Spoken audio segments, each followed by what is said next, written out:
Hello, class of 2015. I am so honored to be here today.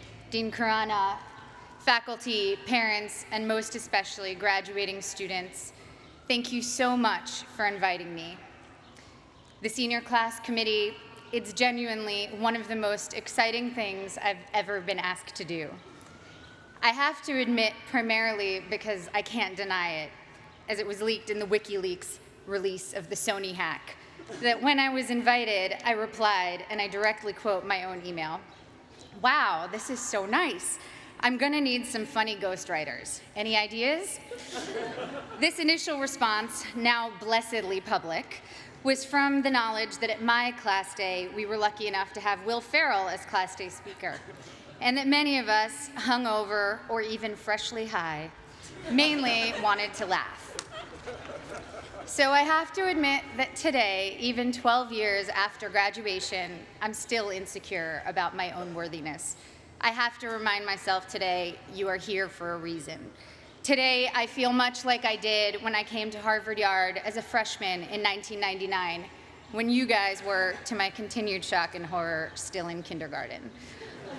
I felt like there had been some mistake, that I wasn't smart enough to be in this company, and that every time I opened my mouth, I would have to prove I wasn't just a dumb actress. So I start with an apology. This won't be very funny. I'm not a comedian, and I didn't get a ghostwriter. But I am here to tell you today, Harvard is giving you all diplomas tomorrow. You are here for a reason. Sometimes your insecurities and your inexperience may lead you to embrace other people's expectations, standards, or values. But you can harness that inexperience to carve out your own path, one that is free of the burden of knowing how things are supposed to be, a path that is defined by its own particular set of reasons. The other day, I went to an amusement park with my soon-to-be 4-year-old son, and I watched him play arcade games. He was incredibly focused, throwing his ball at the target. Jewish mother that I am, I skipped 20 steps and was already imagining him as a major league player with what his aim and his arm and his concentration. But then I realized that when he won, he was playing to trade in his tickets for the crappy plastic toys. The prize was much more exciting than the game to get it.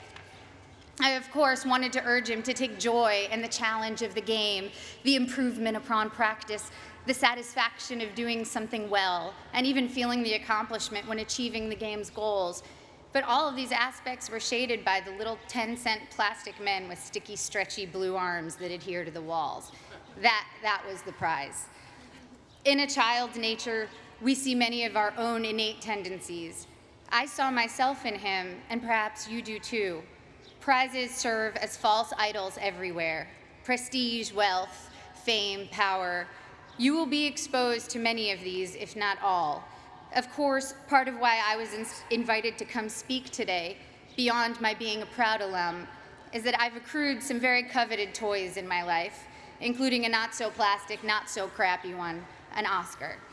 So we bump up against a common trope, I think, of the commencement address, people who have achieved a lot telling you that the fruits of achievement are not always to be trusted. But I think that contradiction can be reconciled and is in fact instructive. Achievement is wonderful when you know why you're doing it, and when you don't know, it can be a terrible trap.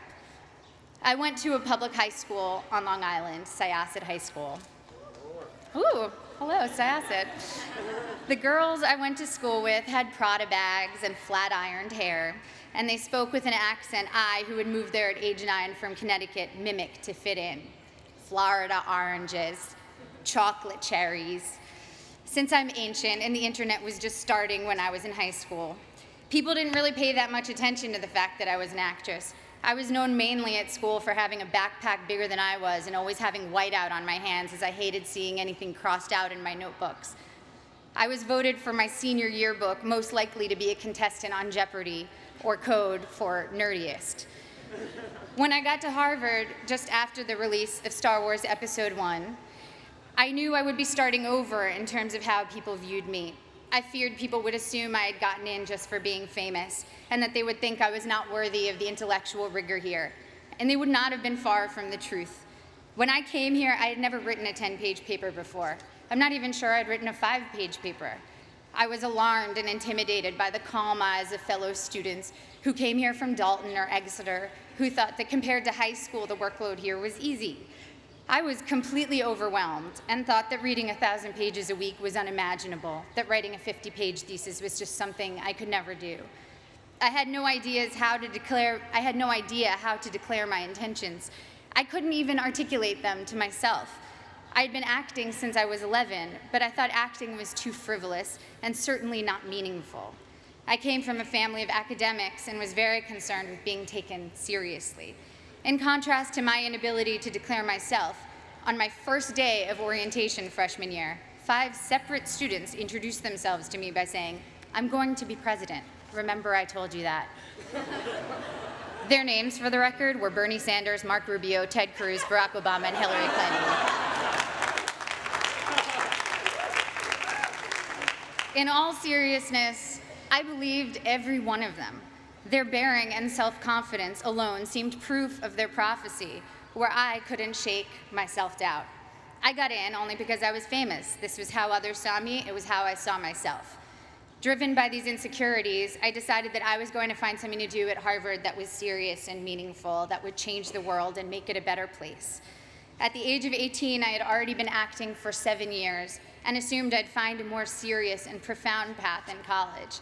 So freshman fall, I decided to take neurobiology and advanced modern Hebrew literature because I was serious and intellectual. Needless to say, I should have failed both. I got B's for your information, and to this day, every Sunday, I burn a small effigy to the pagan gods of great inflation.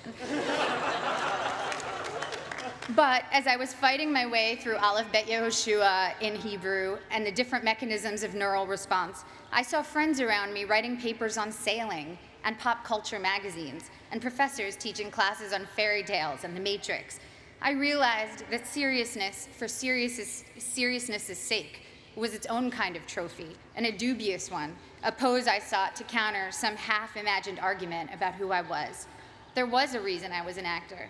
I love what I do. And I saw from my peers and my mentors that that was not only an acceptable reason, it was the best reason. When I got to my graduation, sitting where you sit today, after 4 years of trying to get excited about something else, I admitted to myself that I couldn't wait to go back and make more films. I wanted to tell stories, to imagine the lives of others, and help others do the same. I had found, or perhaps reclaimed, my reason. You have a prize now, or at least you will tomorrow. The prize is a Harvard degree in your hand, but what is your reason behind it?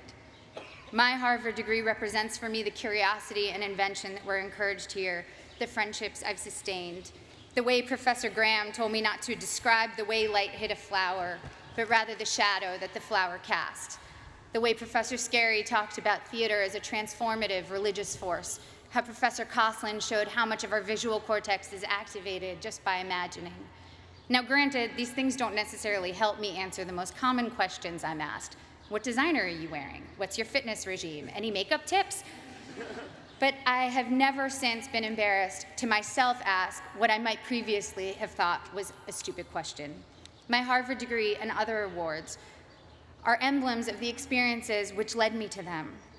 The wood-paneled lecture halls, the colorful fall leaves, the hot vanilla at Toscanini's, reading great novels in overstuffed library chairs, running through dining halls screaming, "Ooh, ah, city step, city step, city step, city step." Woohoo! It's easy now to romanticize my time here, but I had some very difficult times here too.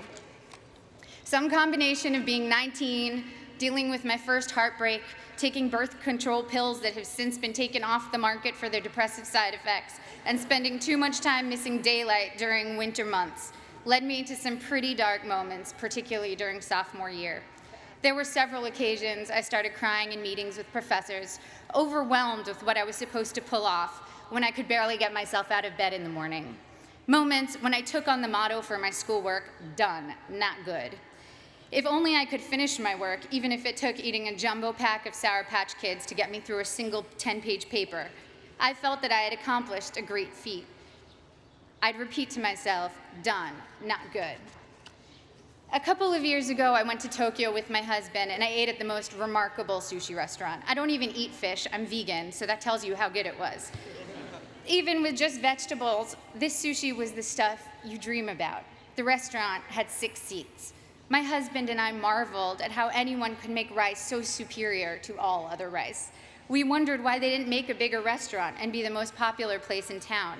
Our local friends explained to us that all the best restaurants in Tokyo are that small and do only one type of dish, sushi or tempura or teriyaki, because they want to do that thing well and beautifully. And it's not about quantity, it's about taking pleasure in the perfection and beauty of the particular. I'm still learning now that it's about good and maybe never done, that the joy and work ethic and virtuosity we bring to the particular can impart a singular type of enjoyment to those we give to, and of course to ourselves. In my professional life, it also took me time to find my own reasons for doing my work. The first film I was in came out in 1994. Again, appallingly, the year most of you were born.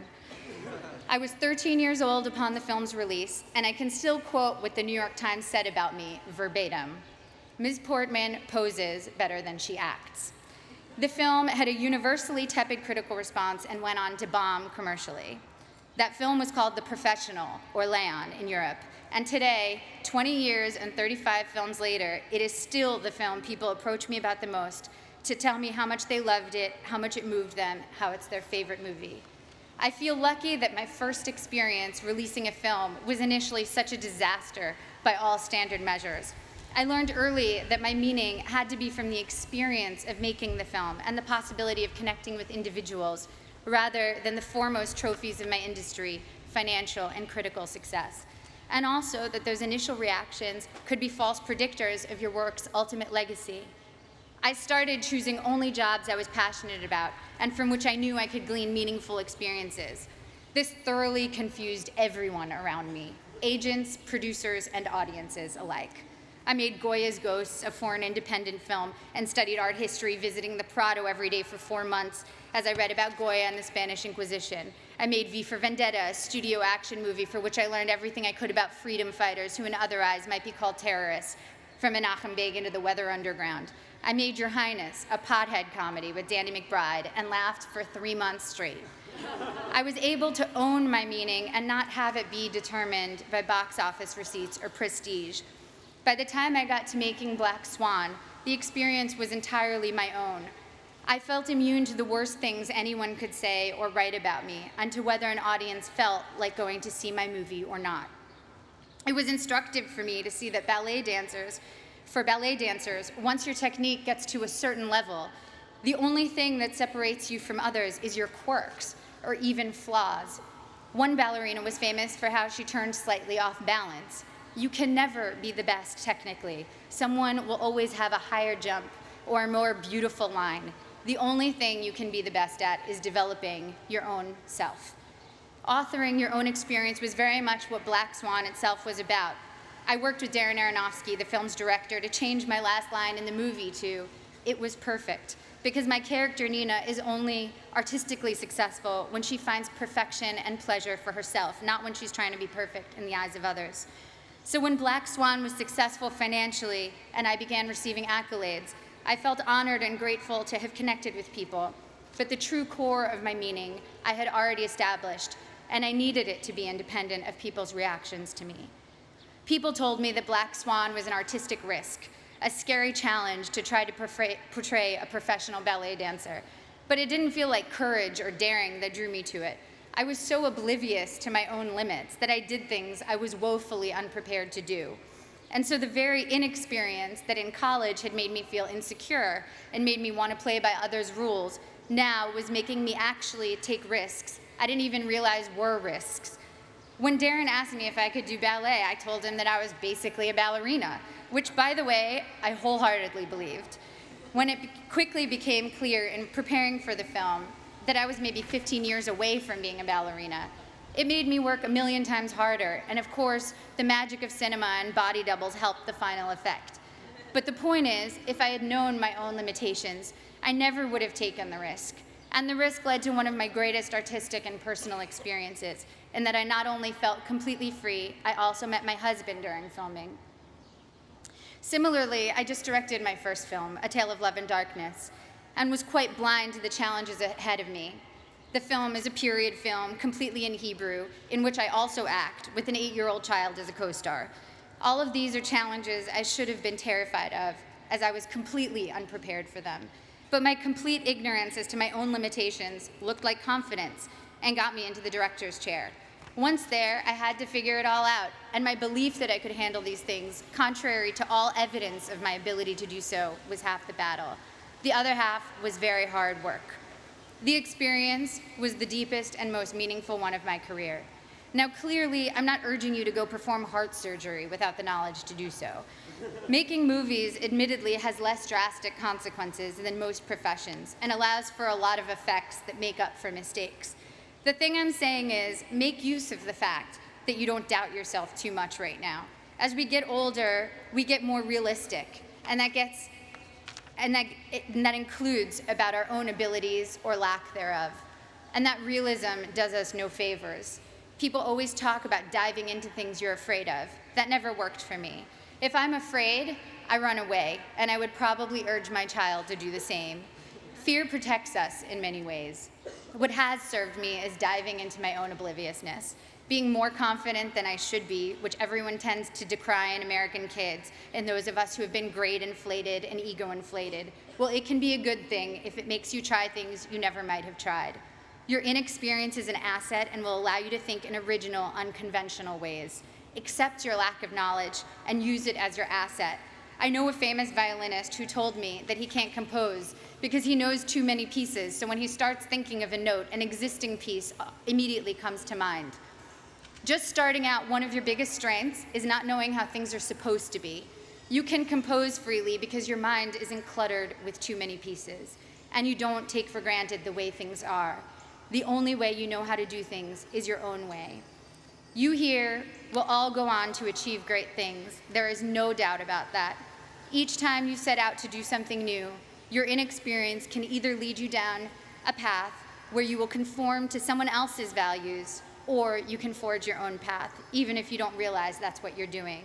If your reasons are your own, your path, even if it's a strange and clumsy path, will be wholly yours, and you will control the rewards of what you do by making your internal life fulfilling. At the risk of sounding like a Miss America contestant, the most fulfilling things I've experienced have truly been the human interactions.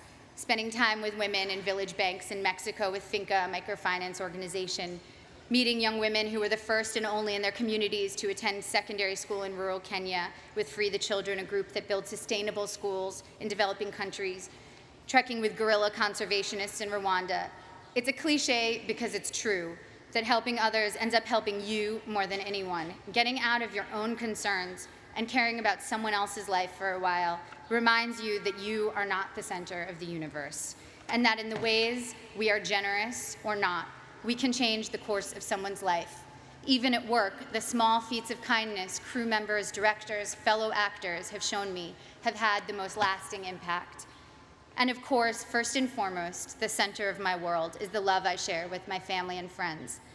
I wish for you that your friends will be with you through it all, as my friends from Harvard have been together since we graduated. My friends from school are still very close. We have nursed each other through heartaches and danced at each other's weddings. We've held each other at funerals and rocked each other's new babies. We've worked together on projects, helped each other get jobs, and thrown parties for when we've quit bad ones. And now our children are creating a second generation of friendship as we look at them toddling together, haggard and disheveled working parents that we are. Grab the good people around you, don't let them go. The biggest asset this school offers you is a group of peers that will be both your family and your school for life. I remember always being pissed at the spring here in Cambridge, tricking us into remembering a sunny yard full of laughing frisbee throwers after 8 months of dark, frigid library dwelling. It was like the school had managed to turn on the good weather as a last memory we should keep in mind that would make us want to come back. But as I get farther away from my years here, I know that the power of this school is much deeper than weather control. It changed the very questions I was asking. To quote one of my favorite thinkers, Abraham Joshua Heschel, To be or not to be is not the question. The vital question is how to be and how not to be. Thank you. I can't wait to see how you do all the beautiful things you will do.